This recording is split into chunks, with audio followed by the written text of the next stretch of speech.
mud volcanoes, and the largest geological structure on Earth. Discoveries from this unique underwater world will revolutionize our understanding of the powerful forces that shape not just the trench, but the Earth itself.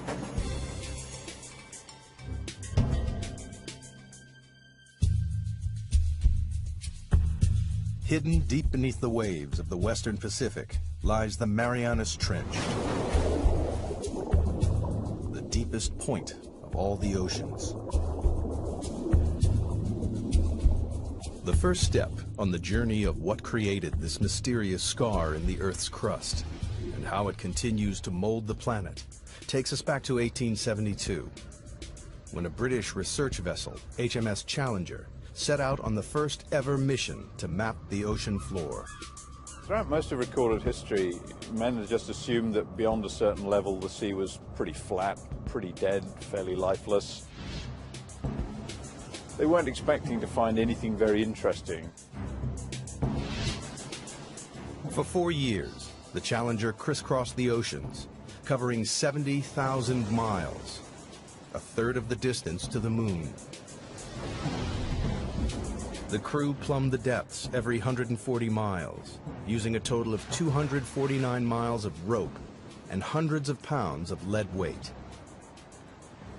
It was tedious, backbreaking work, but at the time it was the only way to measure the depth of the ocean floor.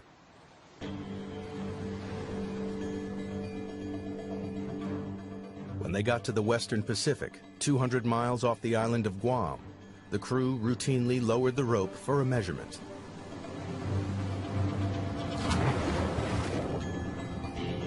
But the weight kept on dropping and dropping. It's a big surprise. Nobody thought the ocean was this deep. So all of a sudden we've got scientists saying, why is that?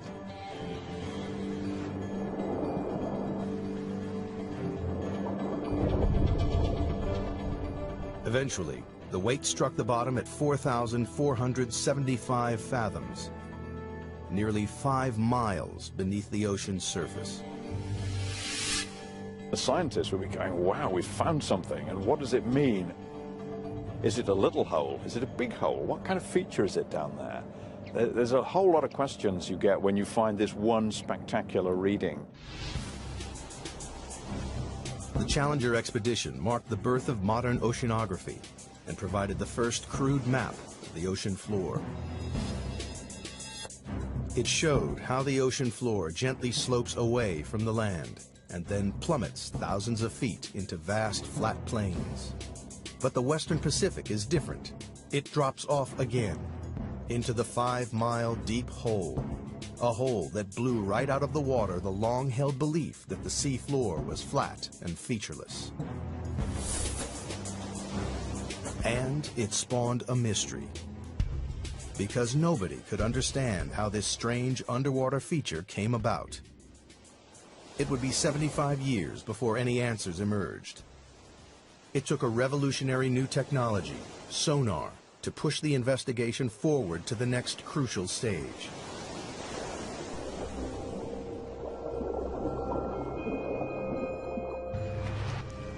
Sonar was first developed in the early 1900s and then perfected during the 1940s to detect submarines lurking in the deep.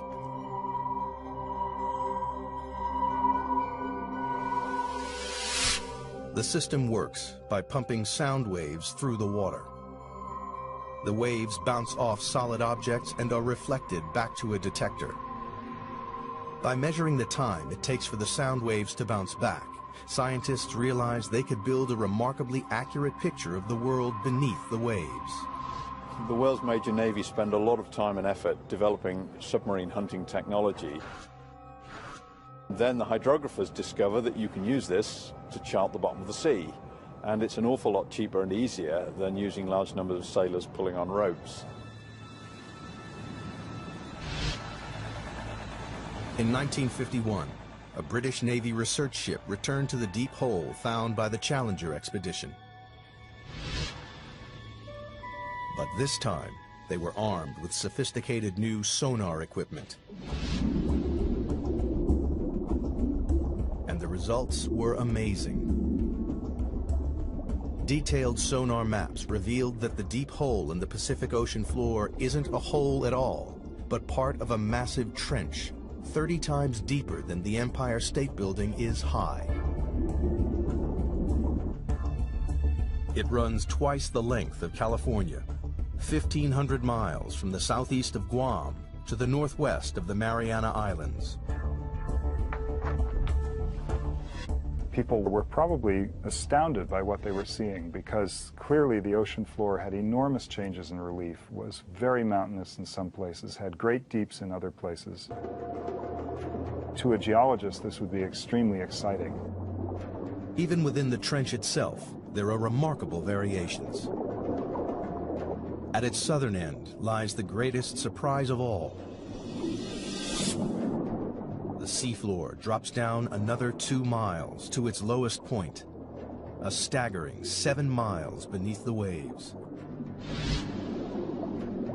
Scientists had discovered the deepest part of the oceans. Even today, it is the lowest known point on the planet.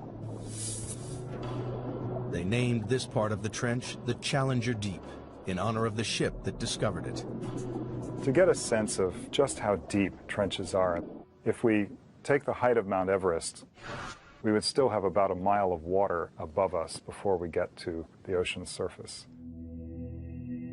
But how the Marianas Trench was formed remained a mystery. Investigators decided the best way to find the answer was to dive to the bottom of the trench, to see for themselves the lowest point on the planet, the Challenger Deep. But they faced a major problem. At the bottom of the trench, they would have to contend with pressure 1,000 times stronger than at the surface. That's the equivalent of being squeezed on all sides by the weight of 50 jumbo jets. To demonstrate the effects of such pressure, scientists use a dummy head. Today what we're going to do is actually put one of these styrofoam wig heads in the pressure chamber and expose it to the pressure we would see in the Marianas Trench. That's about 16,000 psi. A human skull would be crushed to a pulp, but the rubbery head will only have all the air squeezed out.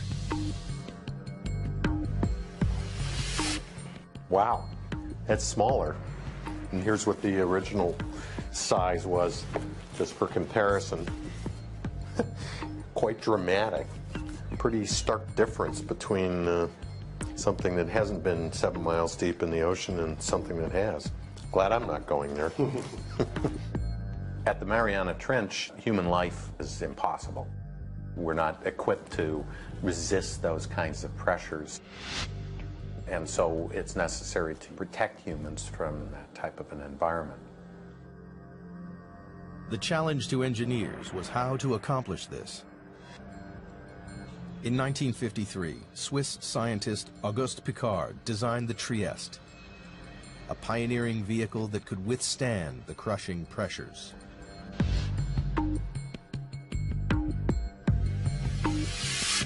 The submersible was dominated by a 50-foot-long hull, filled with light aviation gasoline and lead weights to control buoyancy.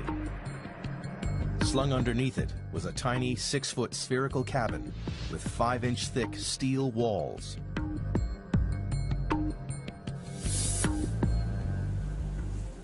Finally, after 7 years of modifications and manned test dives no deeper than 3.5 miles, the Trieste was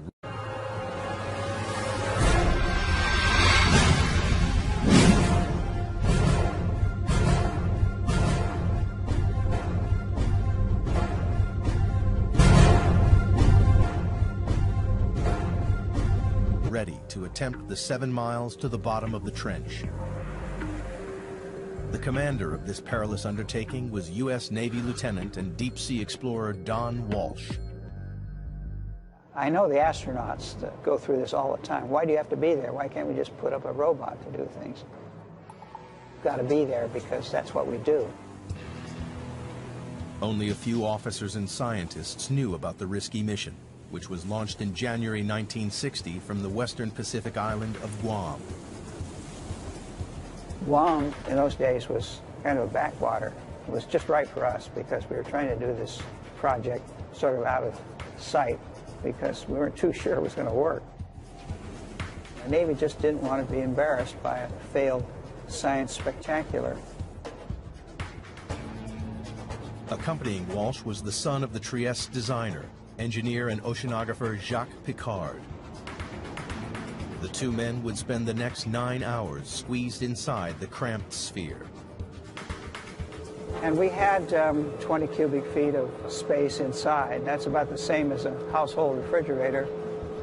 And the temperature was almost that cold inside.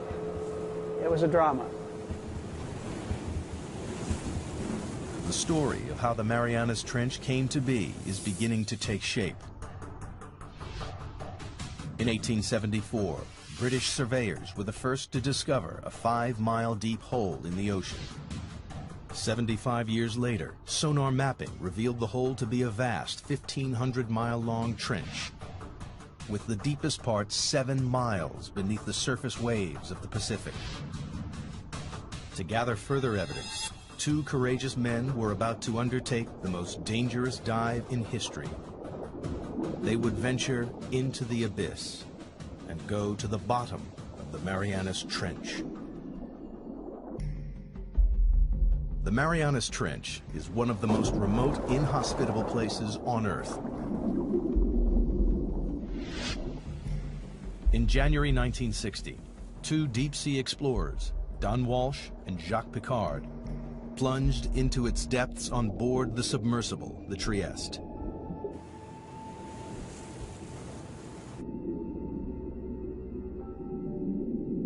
At a speed of just 3 miles per hour, they began their slow descent into the twilight zone. By 3,000 feet, the darkness was total. The only illumination was from the Trieste's powerful lights. The depths we were operating at, it was always black. The only thing that lit up the abyss was the bioluminescence from animals and plankton.